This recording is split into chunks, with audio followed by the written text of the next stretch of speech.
Bueno, con la distancia es evidente, ya lo dijimos. Hasta ahora había las opciones en estudios, eran el encuentro de la construcción de un poliducto exclusivo para el gasoducto del sur. Este gasoducto tenía un costo superior a los $1.000 millones, que eso representa un impacto sobre el costo del polietileno superior a $100 la tonelada para una planta de 1,2 millones de toneladas por año. En la reglamentación de la Ley 27 de la Ley de Seguridad Energética se habla de la construcción de un gasoducto y un poliducto hasta Anta, con lo cual pareciera que la opción es tener un poliducto y llegar hasta el polo petroquímico con etano y los líquidos del gas natural. Como se desconoce todavía cuál va a ser la demanda real que existe en el sur de Perú, es dable pensar que para traer un inversor sería la exportación de estos líquidos que tienen un gran valor en el mercado internacional, la razón que podría justificar la construcción de un poliducto. Pero si ya van a llegar por la parte más difícil, que es la parte de subida hasta Chinquitirca y después ir hacia Anta con un poliducto, parecería que esta es la solución definitiva. Otra gran dificultad es la ausencia de infraestructura adecuada en la zona para servir al polo petroquímico y para manejar la logística de la producción. Esto muestra el costo de producción en etano. Está a $30 el galón, que es más o menos $200 la tonelada. Su competitividad con el Medio Oriente está bastante cerca porque ellos tienen la contrapartida de un costo de flete elevado. Y la zona donde podría estar Perú como competitiva es el promedio de Sudamérica o un poco más barata, dependiendo de cuál es la solución que se adopte para el poliducto o para la llegada del etano. El Medio Oriente tiene costos de producción muy bajos, incluyendo el costo de capital. Hoy se está vendiendo, hablo de inclusive más de $1.400 a $2.500 la tonelada. Quiere decir que el Medio Oriente puede tranquilamente bajar el precio hasta en $500 la tonelada y todavía tener una posición de break-even en sus costos, incluyendo costos de capital. Esto indica que en tiempo de vacas gordas el polietileno producido en Perú puede ser competitivo, pero cuando lleguen las vacas flacas, Medio Oriente va a seguir siendo competitivo, aunque se bajen el polietileno a $800, $850 la tonelada. ¿Cuáles son las perspectivas de la industria petroquímica más fuerte y más grande en la América Latina? La dimensión tiene que ser una dimensión que la haga competitiva. Hay un fenómeno que ocurrió en Argentina con el polipropileno y que es interesante tener en cuenta. Hablábamos de que ustedes tienen en este momento una demanda de 250.000, 270.000 toneladas de polietileno. Cuando arrancamos las dos plantas de polipropileno en Argentina, que tenían entre los dos unas 200.000 toneladas de capacidad de producción original, ahora es mucho más, llega a las 300.000, el consumo de polipropileno se triplicó. En 2005 una revista brasilera publicó una queja del monto de los subsidios que recibía la petroquímica en base a los precios de la nafta petroquímica. Yo hice un cálculo de qué significaba ese subsidio sobre la tonelada de polietileno y llegaba a casi $170 de tonelada de subsidio. Nadie piensa hoy que la industria tiene que desarrollarse con subsidios, pero que evidentemente para que sea un polo exitoso necesita apoyo en infraestructura y definir cómo se va a pagar el transporte desde Camisea hasta Hilo o Matarani, de la zona donde se instala el polo, para que pueda ser competitiva a nivel mundial. Bueno, yo hablaba de cambiar la ubicación de los polos, eso parecería que ahora ya no es posible. Pensaba que, y lo pensaba desde 2008, que se debía mandar el etano hacia la costa directamente, dentro del gasoducto, y cuando los dos gasoductos prácticamente se pasan juntos, después ahí por la zona de Pampa Melchorita, ubicar allí la planta de etileno. De esto olvidémonos, porque ya parecería que al hacer un poliducto hasta Anta, esto prácticamente no es, ya está la decisión tomada. El futuro plan, ahora que tienen que revisar los proyectos de fertilizantes nitrogenados y nitrato de amonio, sería el momento para pensar si no debían instalarse en la misma zona del polo petroquímico, porque eso permitiría un ancla clave para aprovechar el gasoducto del sur. Como concentración industrial, piensen que el polo de Bahía Blanca, en Argentina, tiene 2 plantas de etileno, 4 plantas de polietileno, una planta de clorosoda, una planta de monómeros vinílicos, una de PVC, y tiene además la planta que en su momento es la planta más grande de amoníaco urea y la planta separadora de los líquidos del gas natural. Ustedes saben que Mega hace una sopa de líquidos y lo manda por un poliducto de 550 kilómetros hasta Bahía Blanca, y allí se separan el etano, el propano, los butanos y las gasolinas. O sea, sería un poco como lo que habría que hacer acá para el desarrollo del polo petroquímico, y una parte de esos líquidos probablemente salgan a la exportación. Bueno, se podría, también esto es información que ya parecería que no es el caso, se podría haber cargado el etano en el gasoducto del sur instalando plantas paquete que operen en derivado en las ramificaciones para fin de extraer el etano, evitando que se use en las derivaciones como combustible y retornarlo al gasoducto.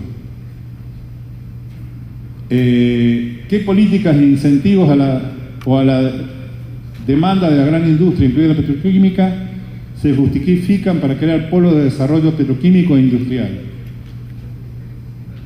Algunas de las cosas que se han hecho en Argentina o en el mundo, como promoción, una amortización acelerada de la inversión en el proyecto, y esto sí es absolutamente necesario. Eliminación de tasas e impuestos que gravan la construcción de la planta. Es fundamental que todos esos impuestos, si se tienen que pagar, se paguen cuando la planta está operando, y no como nos tocó en la planta de polipropileno de Argentina, que pagamos casi algo así como 30 millones de dólares de IVA, de impuesto al valor agregado, durante la construcción de la planta, y esos 30 millones de dólares se recuperaron con la facturación posterior a lo largo de 5 años, con lo cual se obligó a financiar una cantidad mucho mayor que el costo del capital invertido en la planta. O sea, pagamos impuestos antes de operar la planta y no después de operar la planta. Después, el Estado se puede hacer cargo de la construcción del poliducto y cobra una tarifa fija suficiente para recuperar el capital en un plazo razonable, 10 años. Y ese precio se mantiene en los años posteriores con beneficio para el Estado.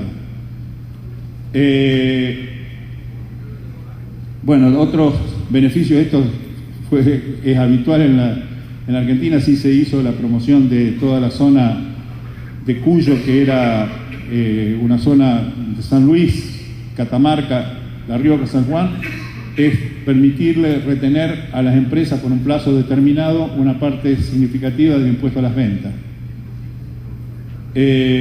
Fijar un precio mínimo para el gas y para cuando el precio de los polímeros esté justamente muy bajo, y después ajustarlo a lo largo del tiempo.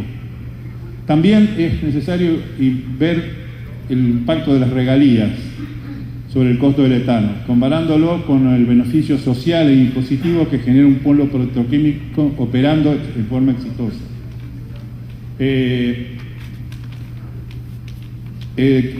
¿Qué otros justificativos para el polo petroquímico?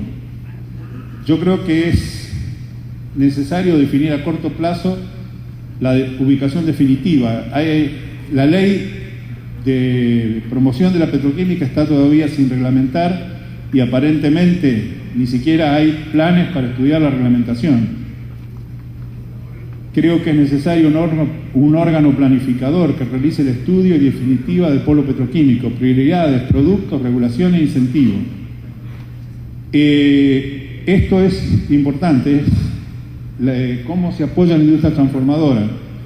Entiendo que la petroquímica final, como se llama aquí, no tiene ningún esquema de promoción.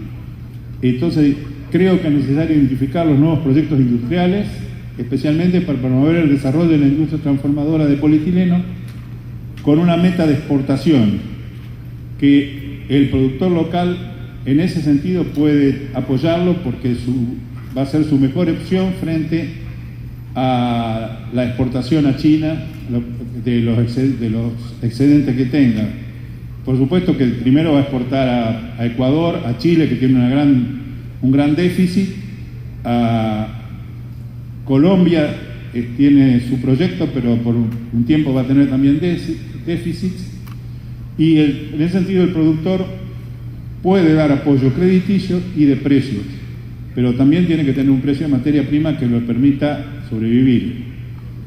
También conviene analizar si todo el etileno se dedica a polietileno o, dado el bajo costo de electricidad que hemos visto comparado con el costo de Argentina o con el costo de Brasil, si no se justifica un proyecto de clorosoda y PVC que utilice una parte de ese etileno. El PVC es un producto que subsiste en el mercado mundial dedicado a la industria de la construcción y sobre todo como principal aplicación, y es allí donde hay un atractivo crecimiento y una atractiva demanda y que está insatisfecha también en toda la zona del Pacífico. Lo que podría haber sido una idea de ponerlo en la zona de Chipcha a Pampa Melcharita. Y las políticas de Estado es necesario que se mantengan como se han mantenido hasta los últimos años, con la estabilidad jurídica y contractual, respecto a las reglas del mercado, respecto a las comunidades nativas y al medio ambiente, un marco legal promotor de inversiones. Los argentinos los miramos a los peruanos con un poco de envidia porque ha sido señalado como uno de los países con mayor potencial para inversión en Latinoamérica. Los descubrimientos de nuevas reservas han originado proyectos muy importantes. Sin embargo, tras más de 7 años de estudio, proyectos y legislación, no existe un solo proyecto petroquímico en construcción, y lo que es peor aún, algunos proyectos se han mudado a Estados Unidos en busca de shale gas barato. Yo creo que una de las razones de todas estas preguntas que yo me hago es una falta de planificación integral del desarrollo petroquímico, y junto con esto hay que analizar el sector transformador de materias primas plásticas a fin de decidir estrategias, me faltan 2 nomás, disponibilidad de polímero a precios competitivos, beneficios proporcionales, revisarlos, prioridad de uso de gas, a analizar y definir la relación entre las regalías del gas natural y los impuestos que aportarían algunos de los megaproyectos en danza. No hay peor impuesto que el que no se cobra porque se deja de hacer algo. A analizar el impacto financiero de los impuestos sobre la construcción de la planta. Revisar la protección arancelaria. ¿Por qué Chile, que no tiene producción prácticamente de polietileno, tiene 40.000 toneladas sobre una demanda que es superior a las 300.000 toneladas, tiene 6% de protección? Y Perú no tiene protección arancelaria. El desarrollo inicial, hasta fines de los 90, de la petroquímica brasilera, tuvo subsidios. Yo insisto, esto no creo que sea necesario, pero sí no cargar de impuestos al desarrollo de los proyectos. Bueno, yo creo que convendría hacer una ingeniería conceptual del proyecto antes de licitar, crear beneficios para el desarrollo de la petroquímica final, transformación de los polímeros, y es necesario una planificación estratégica a largo plazo, formación de un grupo de planeamiento estratégico que debiera ser multidisciplinario, incluyendo a los centros de estudios, las universidades, y si fuera posible, multipartidario, para que el desarrollo petroquímico sea una política de Estado y no tengan, como se comentó acá, los inversores teniendo qué puede venirle cuando se produce un cambio en el partido gobernante. Con esto termino, si no tengo más tiempo, lamento no haber pasado una parte de la presentación, pero la dejo con ustedes para que puedan verla después cuando ustedes distribuyan la presentación. Muchas gracias, señor asesor.